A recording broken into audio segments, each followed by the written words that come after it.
Imagine this scenario. You sit down to watch an episode of your favorite sitcom on Netflix. You skip the intro. You watch the episode. By the time the credits roll, an entire war has started, was fought, and finished. It sounds like a joke, or perhaps a glitch in the historical timeline. But I assure you, it is deadly serious. Welcome back to the channel. Today we are dissecting the most bizarre military engagement in human history. The Anglo-Zanzibar War of 1896, a conflict that lasted exactly 38 minutes. Now, you might be thinking, 38 minutes, did they just slap each other and go home? No, this wasn't a skirmish, this was a bombardment.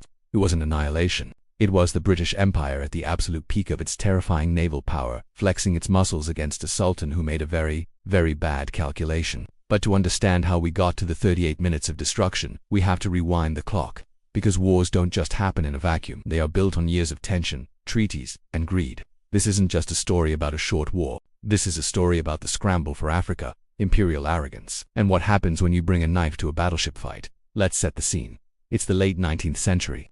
The map of Africa is being drawn and redrawn by European powers, sitting in drawing rooms in London and Berlin. Zanzibar, a small archipelago off the coast of East Africa, was a jewel in the crown. It was a wealthy trade hub, famous for spices and, unfortunately, a history of slave trading. By 1890, Britain and Germany had signed the Anglo-Zanzibar Treaty. This effectively carved up East Africa. Germany took the mainland Tanganyika and Britain took the islands of Zanzibar. The deal was simple. The British would allow a sultan to rule, but only if that sultan was, let's be honest, a British puppet. Fast forward to August 25, 1896, the pro-British Sultan Hamad bin Thuwaini suddenly dies in his palace. Now, historical records are polite, but let's read between the lines. He died very suddenly, and almost immediately, his cousin Khalid bin Bargash moved into the palace. Khalid was not the guy the British wanted. He was independent, he was fierce, and he hated the British interference in Zanzibar's sovereignty. Within hours of Hamad's death, Khalid declared himself sultan. This was a direct violation of the treaty. The treaty stated that a new sultan could only accede to the throne with the permission of the British consul. Khalid didn't ask for permission, he took it.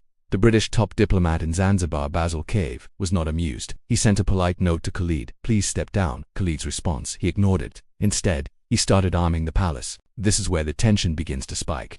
This wasn't just a diplomatic disagreement anymore. Khalid managed to gather nearly 3,000 men to defend the palace. These weren't just soldiers, they were civilians, palace guards, and slaves. He also had a small artillery force, several Maxim guns, a Gatling gun, a 17th century bronze cannon, and 2 field guns. Oh, and he had a navy, well, sort of. He had one ship, the HHS Glasgow. It was a luxury yacht that had been given to the previous sultan by Queen Victoria. It was not a warship. Remember this ship, its fate is important. Later, by August 26th, the British had had enough. They weren't going to negotiate with a rebel prince. Basil Cave sent a telegram to the Foreign Office in London. The message was simple. Are we authorized to fire on the palace in the event of a refusal to step down? The reply from London was chillingly efficient.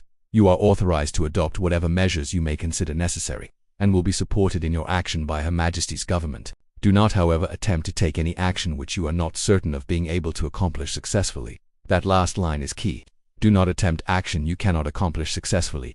Basil Cave looked out at the harbor. He was very certain. In the harbor sat the pride of the Royal Navy, the protected cruisers HMS Philomel, HMS St. George, and the gunboats HMS Thrush, HMS Raccoon, and HMS Sparrow. These ships were floating fortresses, equipped with modern heavy-caliber guns capable of leveling a city block from miles away.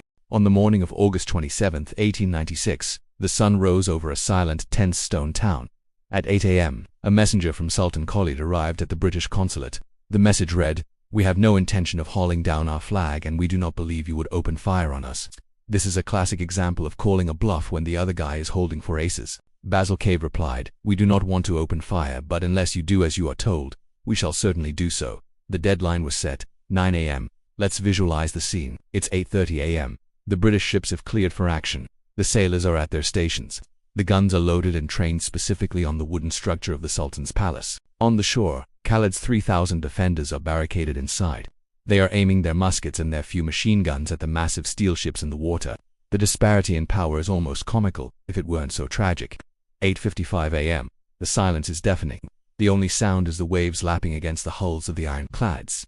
8:59 a.m. The signal is raised on the flagship St. George. 9 a.m. The deadline expires. 9:02 a.m. Order given, fire. The HMS Thrush, commanded by Captain Harry Rawson, fired the first shot. It wasn't a warning shot. It was a high-explosive shell that slammed directly into the palace.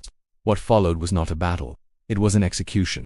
Within 2 minutes, the Sultan's artillery was destroyed. The wooden palace, built for luxury, not defense, began to collapse under the sheer weight of the British bombardment. The structure caught fire immediately.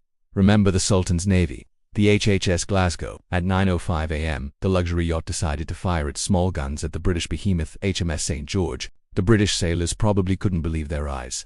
The St. George returned fire. It didn't take much. The Glasgow was riddled with holes and sank almost instantly, its masts sticking out of the shallow water like a tombstone. Back on land, it was chaos. The 3,000 defenders were being decimated. The British shells were tearing through the palace walls, killing hundreds of soldiers and servants instantly.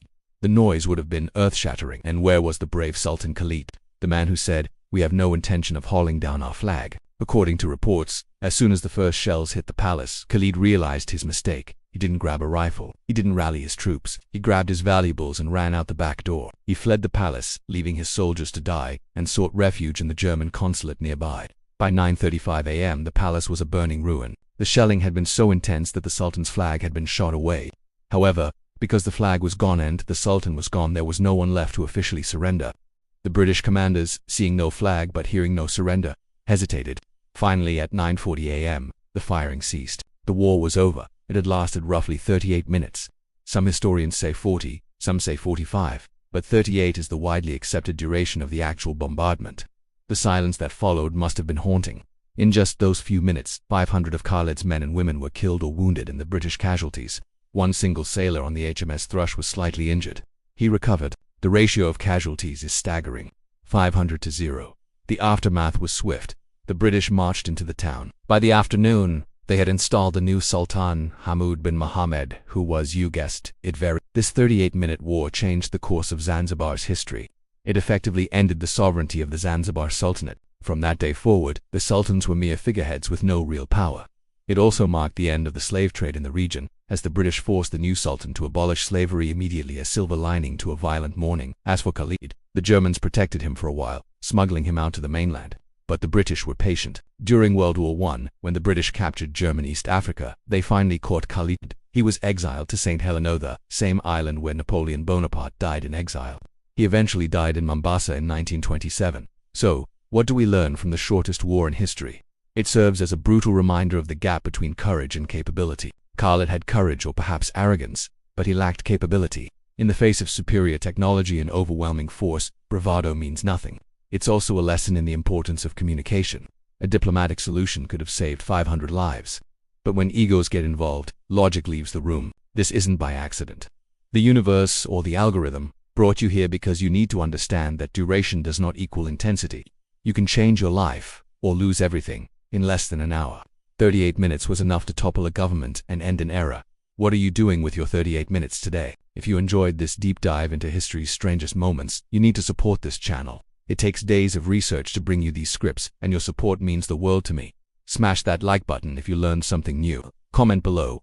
If you were the Sultan, would you have fought or surrendered? I want to see your answers. And don't forget to subscribe for more knowledge. I'll see you in the next video.